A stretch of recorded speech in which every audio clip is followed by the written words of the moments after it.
और हाथरस में भगदड़ में 121 लोगों की मौत के बाद से गायब भोले बाबा जब सामने आया तो उसके 2 मिनट के बयान में हर शब्द फरेब और झूठ से भरा हुआ था।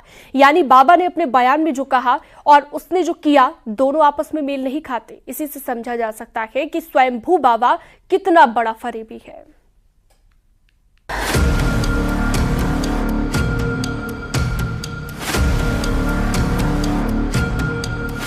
बाबा तो सामने आया, लेकिन बयान पर झूठ का साया।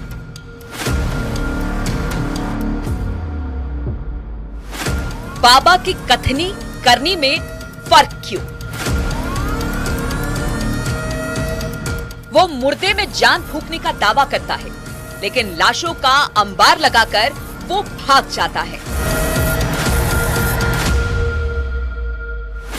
मौत, मातम और दर्द के 4 दिन बीत जाने के बाद बाबा सामने आया तो सबके लिए झूठ का पुलिंदा लेकर आया। ऐसा झूठ जिसमें उसकी कथनी करनी में फर्क साफ दिखाई दे रहा है। पहले पाखंडी बाबा का बयान सुनिए, फिर उसके झूठ को बेनकाब करते हैं।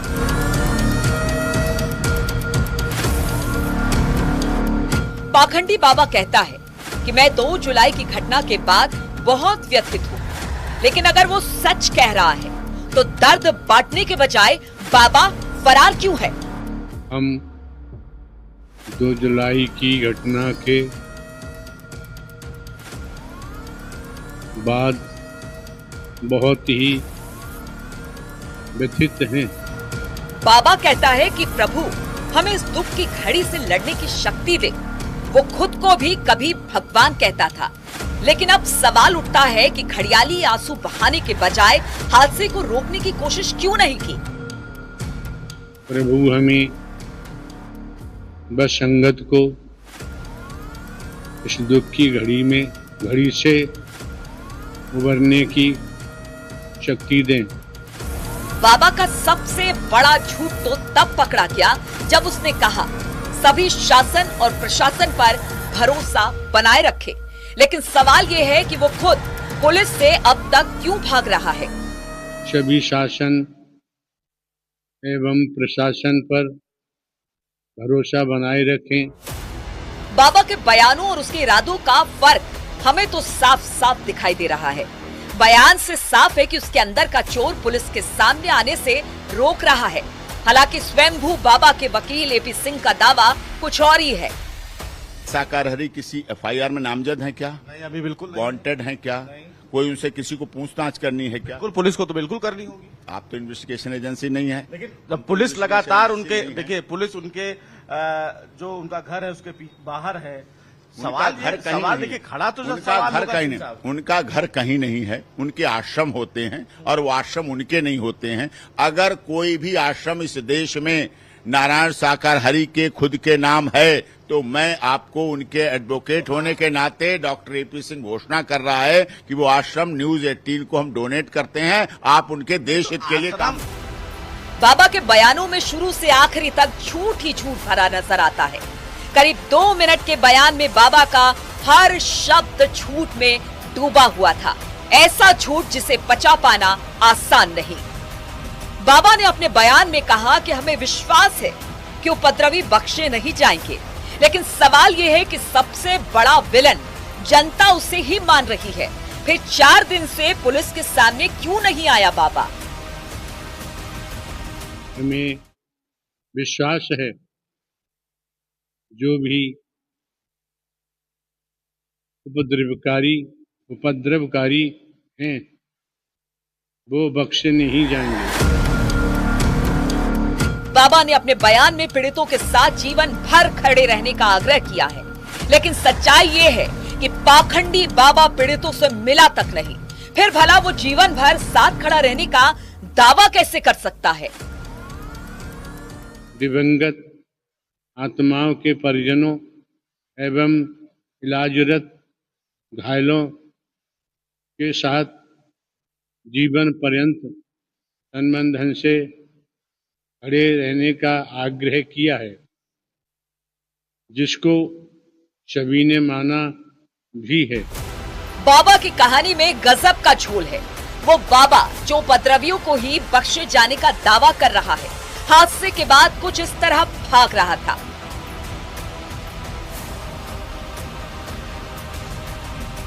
हालांकि बाबा के वकील एपी सिंह दावा कर रहे हैं कि बाबा कहीं छिपे नहीं है, लेकिन सच तो ये है कि बाबा सामने भी तो नहीं आ रहा।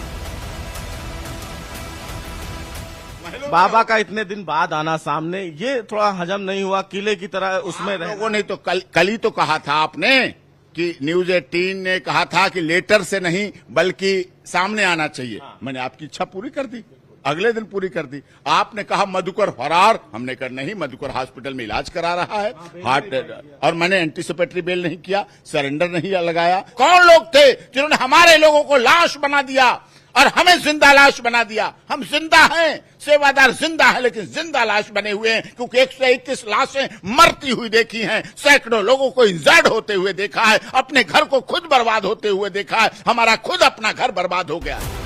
बाबा पर्दे के पीछे से एपी सिंह के जरिए खेल रहा है, जबकि उसके मोहरे एक एक कर सामने आने लगे हैं। पुलिस की फाइलों में जिसे मौतों का जिम्मेदार बताया गया, जिस पर 1 लाख का इनाम घोषित था, अब वो मधुकर पुलिस की गिरफ्त में आ चुका है। यूपी एसटीएफ ने उसे अरेस्ट किया तो उम्मीद जाग उठी कि अब कई राज खुलने वाले हैं। मुख्य आयोजक मधुकर की गिरफ्तारी के बाद पुलिस उससे पूछताछ में जुटी हुई है, यानी बाबा का राइट हैंड अब हर राज उगलेगा। 121 मौतों की कहानी कैसे लिखी गई, इसके भी जवाब मधुकर को देने होंगे। कहां से भीड़ आई, क्यों पुलिस को रोका गया और भगदड़ के बाद बाबा कहां फरार होकर निकला, इन सब के जवाब मधुकर से मिलने की उम्मीद है।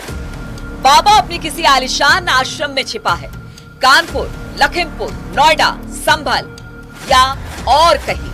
अब तक की रिपोर्ट दावा करती है कि वो मैनपुरी के आश्रम में ही छिपा है, क्योंकि उसका बयान भी मैनपुरी के ही किसी ठिकाने से सामने आया है। बहरहाल एसआईटी की शुरुआती जांच रिपोर्ट सामने आ चुकी है, लेकिन बाबा अब तक जांच के दायरे से दूर है। Bureau report, news city.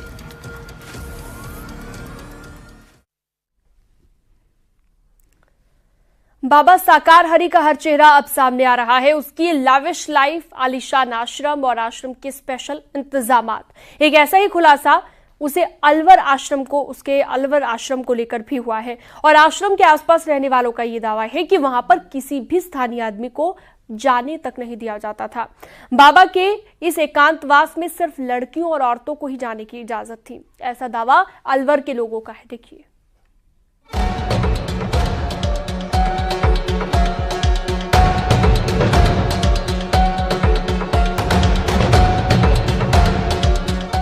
स्वयंभू बाबा का अलबेला आश्रम, यानी उसके रहस्य लोक का एक नया चैप्टर, जिसके खुलते ही बाबा का असली चेहरा दुनिया के सामने आ गया।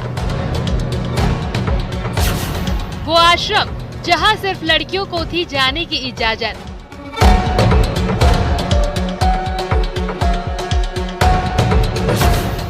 मैनपुरी से लगभग 303 किलोमीटर दूर राजस्थान का अलवर जिला।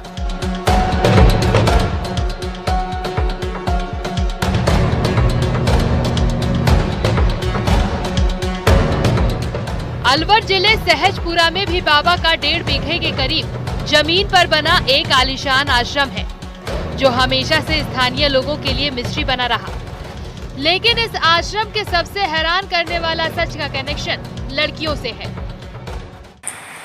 उनकी नासुनी नहीं आती, नासुनी यहाँ भी दोबारा आए हैं। दोबारा आश्रम में हम आए बिना, और वहीं से एंट्री नहीं होती थी। अच्छा, किसी की भी कोई एंट्री नहीं। श्रद्धालु के लिए फिर श्रद्धालु आते थे, उनकी कैसे एंट्री होती थी? अब उनका इनका सिस्टम का इनको पता कौन आता है इसमें, कौन नहीं आता, क्या करते हैं। यानी इस आश्रम में किसी भी लोकल आदमी को एंट्री नहीं मिलती थी, बल्कि आश्रम में स्पेशल पास वाली महिला भक्तों को ही जाने की इजाजत थी। इस आश्रम में जब सत्संग होता था तभी आम श्रद्धालुओं को अंदर जाने की इजाजत मिलती थी। सहजपुरा गांव के लोग बताते हैं कि बाबा के इस आश्रम में गांव के लोगों को आने जाने से रोक दिया जाता था। सिर्फ बाहर से ही आने वाली महिला श्रद्धालुओं और लड़कियों को आश्रम में आने की अनुमति थी। महिला सेवादारों के अंदर जाने के बाद आश्रम में क्या होता था ये कोई नहीं जानता।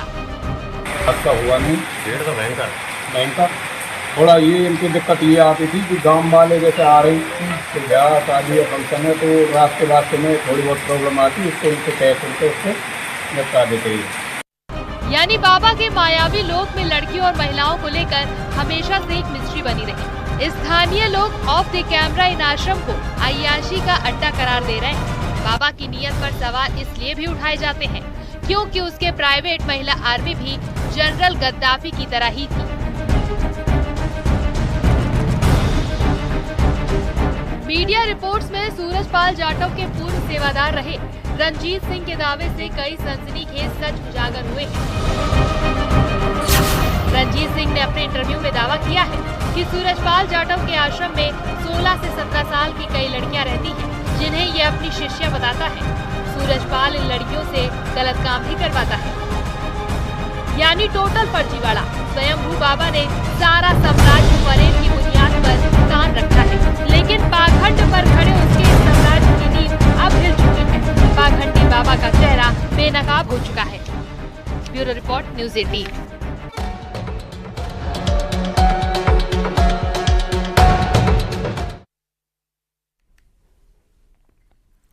पाखंडी बाबा मुर्दे में जान फूकने का दावा करता है। वो कहता है कि प्रलय ला सकता है, वो कहता है कि भगवान है, वो कहता है कि उसके चरणों की धूल से हर मर्ज भी ठीक हो जाता है।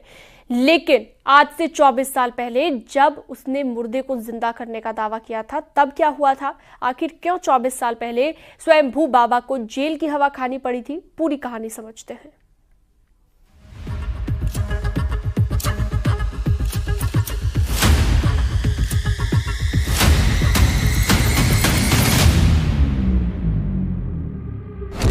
मुर्दे में जान फूकने का दावा।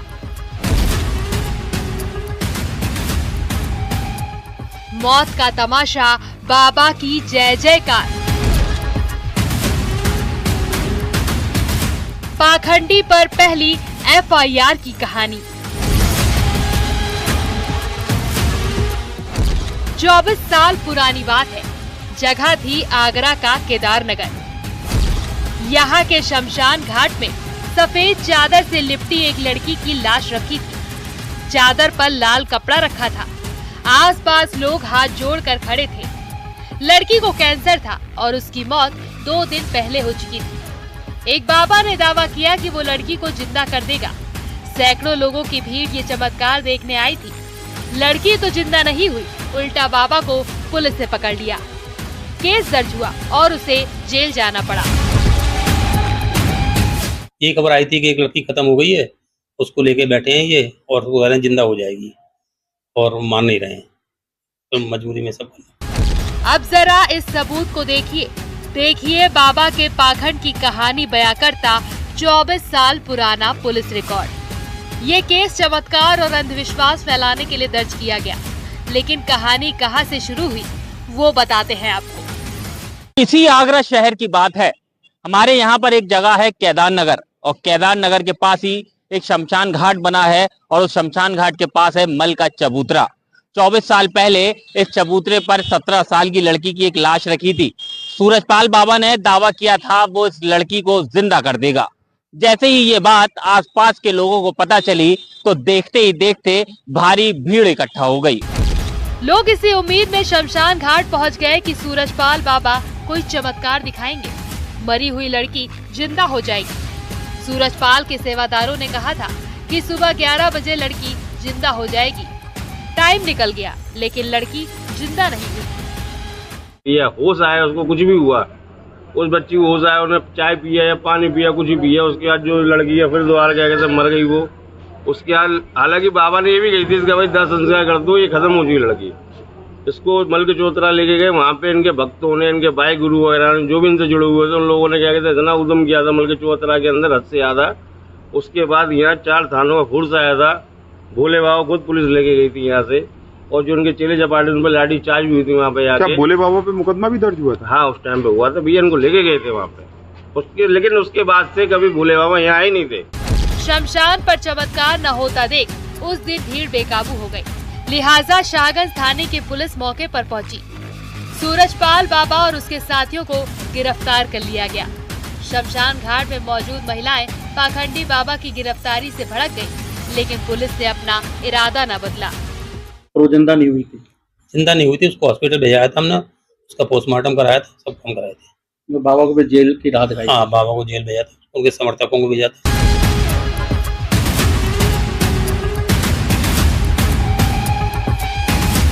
18 मार्च 2004 को बाबा के खिलाफ एफआईआर दर्ज की गई। इस एफआईआर में बाबा सूरजपाल के अलावा कुंवरपाल, मेवाराम, प्रेमवती, कमलेश सिंह, मीना और सांवरे का नाम था। पुलिस ने अपने रिकॉर्ड में दावा किया था कि इन आरोपियों ने चमत्कारी शक्ति से एक युवती को जिंदा करने का षड्यंत्र रचा था। इसी मामले को लेकर यह एफआईआर दर्ज की गई थी। बाबा के साथ ही 6 लोग इसमें नामजद किए गए। कहते हैं कि सूरजपाल बाबा की कोई औलाद नहीं थी। उसने एक बच्ची को गोद लिया था, लेकिन बच्ची को कैंसर था। इसी बच्ची की मौत के बाद भक्त लाश लेकर बैठ गए। दावा था कि बाबा लाश को जिंदा कर देगा। लाश तो जिंदा न हुई, पर बाबा पर पहली एफआईआर जरूर हुई थी। तभी से यानी 24 साल से बाबा का पाखंड जारी है। इस बार तो 121 मौत के बाद भी वो चमत्कार दिखाने नहीं आया।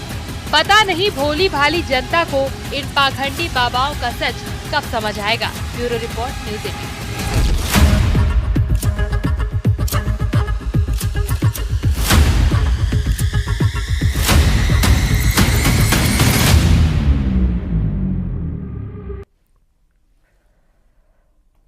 तो देखा आपने, पाखंड के इस बाबा को खुद भी जेल जाना पड़ा था और एक बार तो इसने मुर्दे को जिंदा करने का भी दावा कर दिया था। तो ये स्वयंभू बाबा अब, क्योंकि इसकी पोल पूरी तरह से खुल चुकी है, अब लगातार पुलिस जांच भी कर रही है। आने वाले वक्त में और भी कई बड़े खुलासे हो सकते हैं। वक्त एक छोटे से ब्रेक का है, आप कहीं मत जाइएगा। खबरों का सिलसिला लगातार जारी है।